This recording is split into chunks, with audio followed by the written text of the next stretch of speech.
আরম্ভ করি। জি জি, আসসালামু আলাইকুম, গুড ইভিনিং, শুভ সন্ধ্যা আপনাদের সকলকে। আপনারা জানেন 25শে ডিসেম্বরের ঐতিহাসিক রিটার্নের পরে বাংলাদেশ জাতীয়তাবাদী দল বিএনপির চেয়ারম্যান, বাংলাদেশের জননন্দিত জননেতা জনাব তারেক রহমান এখন আন্তর্জাতিক মহলের বিবেচনায় বাংলাদেশের সবথেকে গুরুত্বপূর্ণ রাজনৈতিক নেতা।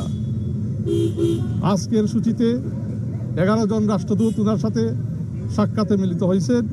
অত্যন্ত কোডাইল অ্যাটমসফিয়ার মধ্যে এই সাক্ষাৎগুলো অনুষ্ঠিত হয়। এখানে ওনার সাথে সাক্ষাৎ করতে আসেন হাই কমিশনার অফ ক্যানাডা, যুক্তরাষ্ট্রের নবনিযুক্ত রাষ্ট্রদূত যুক্তরাষ্ট্রের, তারপরে আপনার ইউ অ্যাম্বাসেডার নেতৃত্বে and EU delegation of ambassadors, মোট 9 জন সাক্ষাৎ করতে আসেন আজকে। এই সাক্ষাৎগুলো অত্যন্ত কোডাইল ছিল। এখানে দ্বিপাক্ষিক বিষয় নিয়ে আলোচনা হয়েছে। জনাব তারেক রহমান সাহেবের আগামীতে সরকার গঠন করলে বিএনপি কী ধরনের উন্নয়ন পরিকল্পনা উনি নিচ্ছেন, উন্নয়ন ভাবনা, আমাদের 31 দফার বিভিন্ন বিষয় নিয়ে আলোচনা হয়েছে। ওনার ডেভেলপমেন্ট প্ল্যানে, উন্নয়ন প্ল্যানে কী কী থাকছে এইগুলা, এই বিষয় নিয়ে অনেক আলাপ হয়েছে। এবং আমরা ওনার নেতৃত্বে ইনশাল্লাহ বাংলাদেশের জনগণের ম্যান্ডেট নিয়ে সরকার গঠন করলে বিএনপি কীভাবে ক্যানাডা যুক্তরাষ্ট্রের সাথে বাইল্যাটারাল রিলেশনশিপ স্ট্রেংথেন করবে এবং ইউর সাথেও আমাদের বাইল্যাটারালি এবং মাল্টিল্যাটারালি অনেক কাজ আছে যেগুলো আমরা অব্যাহত রাখবো। ইন্টারিম সরকারেরও কিছু প্রোগ্রেস আছে এখানে, তো এখানে আমাদের একটা কন্টিনিউটি থাকবে এবং বিভিন্ন পজিটিভ এক্সচেঞ্জেস আমাদের মধ্যে মানে তারেক রহমান সাহেবের সাথে ওনাদের হয়েছে। অত্যন্ত ফলপ্রসূ আলোচনা হয়েছে। Thank you. মার্কিন রাষ্ট্রদূতের সাথে তারেক রহমান স্যারের দ্বিপাক্ষিক কি ধরনের কথা হয়েছে এবং নির্বাচন প্রসঙ্গে তার কোনো নির্দেশনা ছিল কিনা? না, আবারও আমি বলি, এটা গতকালকে বলছি, বাংলাদেশ 5 অগাস্টের আপরাইজিংয়ের পরে এমন এক দেশ, এই দেশকে আর কেউ নির্দেশনা দিতে পারবে না। অন্য দেশের নির্দেশনায় বাংলাদেশের মানুষ চলে না, আর এই বাংলাদেশ আর কখনো ফিরে আসবে না। বাংলাদেশ যুক্তরাষ্ট্র বা আমাদের চেয়ারম্যান তারেক রহমান সাহেব আলোচনা করছেন কিভাবে দ্বিপাক্ষিক সম্পর্ক উন্নয়ন করা যায়। এখানে ট্রেড ইনভেস্টমেন্ট নিয়ে আলোচনা হয়েছে, বিভিন্ন কোঅপারেশন, ইন্টারন্যাশনাল কোঅপারেশনমূলক আলোচনা হয়েছে। যুক্তরাষ্ট্র will be an important partner, US is an important development partner of Bangladesh.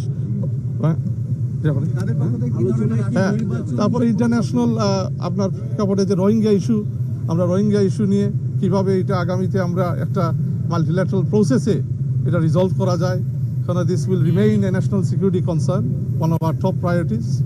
আমরা এটা we need to resolve this. সেখানে আমরা মাল্টিল্যাটারাল সাপোর্ট সিক করবো। বিভিন্ন গুরুত্বপূর্ণ যারা আমাদের ইন্টারন্যাশনাল মানে আমাদের ডেভেলপমেন্ট পার্টনার, এদের সাথে আমরা কাজ করব এবং এটা মিলে একটা জায়গায় আমরা যাতে রিজলভ করতে পারি।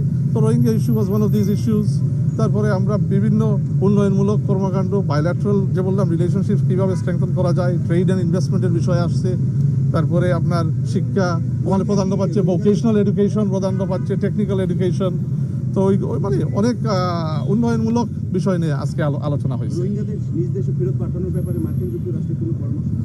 না, ওখানে সৌজন্যমূলক আলোচনা হয়েছে, এখানে তেমন ডিটেইল টেকনিক্যাল আলোচনা হয়নি আজকে। নির্বাচনের বিষয়ে কি কোনো আলোচনা হয়েছে? সামনে তো 12 তারিখে ফেব্রুয়ারিতে নির্বাচন, নির্বাচন নিয়ে দে আর ভেরি মাচ এক্সাইটেড।